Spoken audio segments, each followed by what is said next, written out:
Well, USDA Secretary of Agriculture Sonny will be at the American Farm Bureau Convention today, but this weekend he made a pit stop along the way to the Southeast Regional Fruit and Vegetable Conference. SoutheastProduceWeekly.com's Chip Carter has this report. A surprise in Savannah, Georgia at the Southeast Regional Fruit and Vegetable Conference. Secretary Sonny showed up this morning, even in the middle of a government shutdown, to get a report from the front lines. Yeah, he was right there. I was not expecting that at all. It was good seeing him, really. You don't see that too often.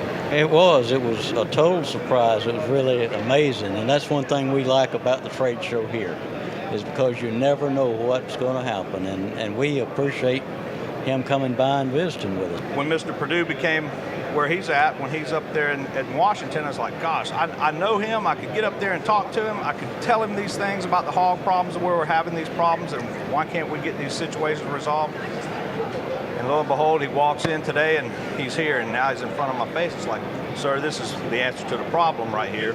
He said, well, I appreciate you. We'll look into it and look to hear more about it. It was very impressive that the Secretary would take time out of what we know to be a very busy schedule with a lot going on in Washington to come show the farmers that he is here for us. He cares about our issues and our problems. He's always been very candid and honest and straightforward, and we appreciate that. Samantha, that had to be quite a surprise. It sure was. That is not what I expected walking into the show this morning. And of all people, the Georgia Pecan Commission needs to be in front of the Secretary of Agriculture right now. This has been a very difficult time for Georgia pecans. That is correct. It's been a really tough year.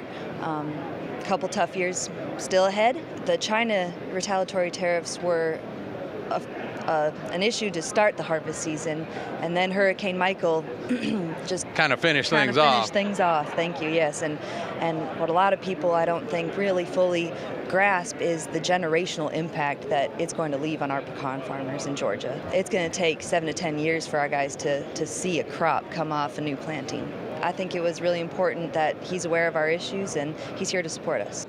Clearly, the people at this show are impressed that even when most of the government is not working, some key parts of it still are. In Savannah, Georgia, I'm Chip Carter from SoutheastProduceWeekly.com, reporting for RFD-TV. Thanks for that report, Chip. And of course, we'll have more from the conference this week. Just stay tuned to RFD-TV and Rural Radio on Sirius XM 147.